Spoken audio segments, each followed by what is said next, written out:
It's been 4 years since G-Day, when Godzilla and the other Titans invaded Earth. But now, the Earth might be in peril once again. In Justice League vs. Godzilla vs. Kong 2. Task Force X Situation Room, Earth Prime.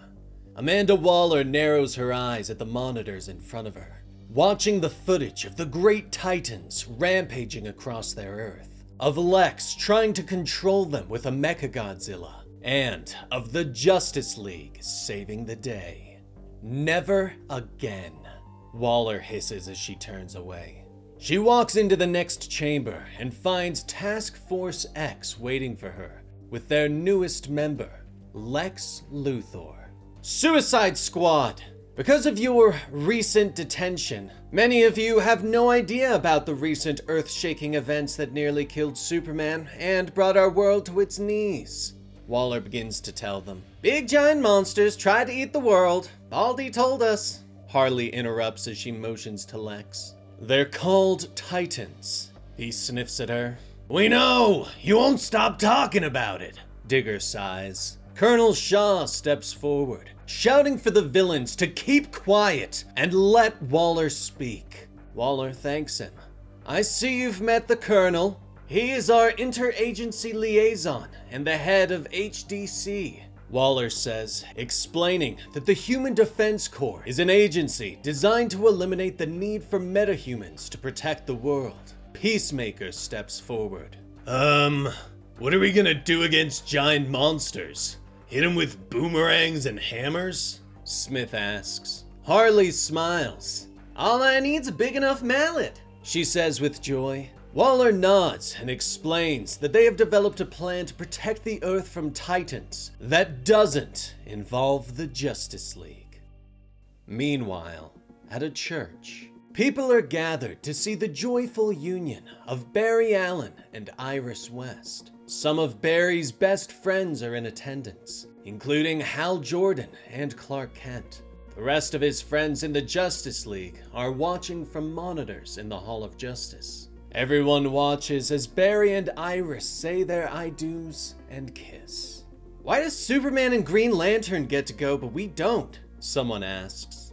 Cyborg explains that Iris doesn't know that Barry is the Flash yet, so a bunch of superheroes showing up might throw off the ceremony. Suddenly, there is a blur of red, and Barry appears in the hall. Don't worry, I'm gonna tell her. I'm just waiting for the right time, Barry explains. Beast Boy immediately transforms into a chicken. You scared? He clucks. Seemed to work out fine with Clark, Nightwing points out. But Bruce shakes his head. Revealing your identity is a big risk, for both people involved. Barry smiles and thanks everyone for coming and for their advice. Suddenly, he is gone in another blur of motion and rushes back to the church for his first dance with Iris. What are you thinking? Iris asks him with a smile, but Barry shakes his head. Me? Nothing. Just happy is all, Barry tells her, pulling her close and promising that he will never be late again. Nearby, Clark, Lois, and Hal are watching with smiles. Did he tell her? Hal asks, revealing that they have a bet on who will tell their partners first. What's the wager? Clark asks. Winner gets to tell the other person's lady, Hal explains. The conversation is interrupted by Lois's phone buzzing. She checks the message and turns back to Clark. Clark, it's from Mercy Graves. Lex Luthor has gone missing. He's off the grid and she can't find him. She's asking for me to get help from Superman, Lois explains. Meanwhile, in Cape Town Stadium in South Africa, Lex and the Enchantress have finished their work. If this works, I don't know how long it will last. Science and the arcane don't mesh, the Enchantress explains. But Lex shakes his head and looks to the tank that King Shark is floating in. Magic is science not yet quantified by small minds, he tells her. Meanwhile, Waller and Shaw are watching on the monitors from Task Force X headquarters. "Commence beta test," Waller orders. In the back of the truck, Enchantress begins to weave spells and reaches for the test controls. "Here we go," she whispers as she begins to activate the test. King Shark begins to yell as he glows and the water around him begins to bubble. Suddenly, the tank of water explodes. And somewhere beneath the ocean, Godzilla opens his eyes. Meanwhile, the Justice League have arrived at the Nevada desert to meet Mercy Graves. She hands Mr. Terrific her data tablet, explaining that Lex had activated his power armor 36 hours ago in this spot. "We pinged it at these coordinates, but minutes later, it went offline," Mercy tells them. Superman and Supergirl use their visions to look through the Earth, confirming that there was some sort of structure beneath them. Wonder Woman nods as she steps forward and begins to stretch. "Shouldn't be a problem getting to it," she says. But Terrific stops her with a raised hand. "Before you all go punching through the Earth, give me a few moments," he tells them as he taps buttons on the tablet. Suddenly, there's a humming noise and the dirt shifts beneath them, revealing a hidden stairwell. "Let's find out who this secret base belongs to," Flash says as he zips away in a burst of speed and lightning. He returns moments later. "Human Defense Corps. The good news is they're just your average underground science facility. The bad news is they have a boom tube," he explains. The heroes head down beneath the Earth, arriving in the lab to find a man-made boom tube. "They fashioned it into a multiversal portal," Batman notes as he looks at the instruments. Mr. Terrific looks at the logs. "It was used 36 hours ago. It aligns with Lex's power suit briefly going online. There's a good chance Luthor is on the other side of that portal," Terrific tells them. Batman nods. "Then that's where we need to go." Flash steps forward, offering to do some recon, but Superman shakes his head. "Honestly, you should be on your honeymoon," the Man of Steel points out. But Flash looks to his friends. "We're going to the Maldives next week. I appreciate the concern, but I'm good. Nothing has changed. I'm still the Flash," Barry explains to them. Diana nods. "Good. Then we go through as a team," she tells him. Mr. Terrific activates the portal, and the rest of the team steps forward. "First, I need to get something from the Batwing," Batman tells the others. Meanwhile, in Cape Town, King Shark has grown massive, towering over the stadium and letting out a powerful roar. Enchantress is trying to reach the massive monster, but Lex notes that King Shark has very little brain activity now. "He had a little to start with, but as I predicted, titanizing him has adverse effects on his mind," Lex tells Waller over the comms. Waller and Colonel Shaw are watching the monitors. "Incoming! Enchantress! You and Luthor get out of there!" Colonel Shaw orders. They watch as the live feeds show Godzilla rise out of the ocean, stalking towards this new titan that could challenge him as king of the monsters. Elsewhere, the boom tube opens and the heroes step through. Batman, now clad in a power mech that the Batwing transformed into.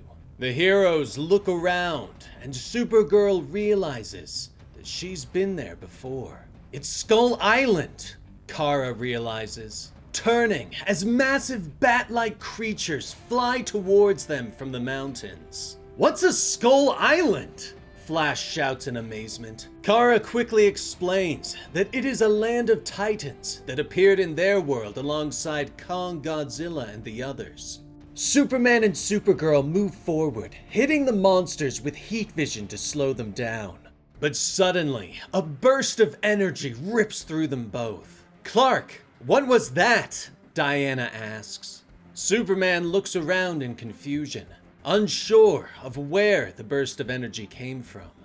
Meanwhile, Waller and Shaw watch the titanized King Shark trade blows with Godzilla. Shaw looks at her, explaining that Harley and Snart have found the location data and that the team should move to Phase 2.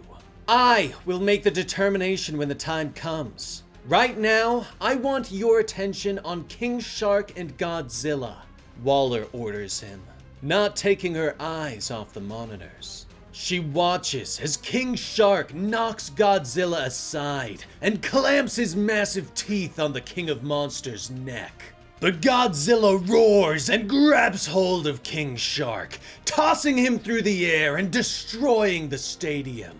Godzilla lets out a roar of victory and grabs King Shark, prying his mouth open and preparing to end the battle with a blast of atomic breath. Behind them, Enchantress and Luthor teleport into the command center, watching as King Shark suddenly begins to shrink back to his regular size, saving his life in the process. Shaw turns away from the monitors, ordering Luthor to prepare for Phase 2, but Waller shakes her head.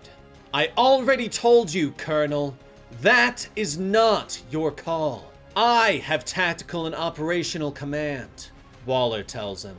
The two glare at each other, but Enchantress interrupts the fight as she points to the monitors, showing Kong climbing a mountain and thumping his chest. Not to break up the fun, but Kong is on the move, and he's agitated, she points out. On Skull Island, the heroes watch as Kong suddenly begins to rush at them. That looks like aggressive behavior, Diana points out as she draws her sword. Hopefully he remembers us, Kara says as Kong leaps at them, landing in front of the heroes and letting out a roar. I don't think he remembers, Flash points out. Waller stalks over to the monitors in disbelief. Why is the Justice League there? She snaps, whirling around and pointing an accusatory finger at Shaw. I'm talking to you, Colonel. Why are they here? She snaps at him, accusing him of incompetence or sabotage. Waller gets in his face, warning him not to mess with her. But suddenly, a gunshot echoes through the chamber, and Waller's eyes widen in shock. She falls to her knees as blood begins to seep from the wound in her chest. Shaw steps back, a smoking pistol in his hand. Enchantress and Luthor watch in shock as Colonel Shaw glances at them both. I'm taking command of Task Force X. Does anyone have a problem with that? Good. Now, on to Phase 2, he tells them. And that was the complete story for the first issue of Justice League vs. Godzilla vs. Kong 2 by Brian Buccellato. Benny covered the first series, and I'll link the full story for that below. But what did you think about the start to the sequel? If this does well enough and you show enough interest, we can continue the series here on the channel. So be sure to like it to help us out with that YouTube algorithm, and subscribe for new videos every Monday, Wednesday, and Friday. I'm Dan with Comicstorian, and we will see you next time. Rest in peace, Benny.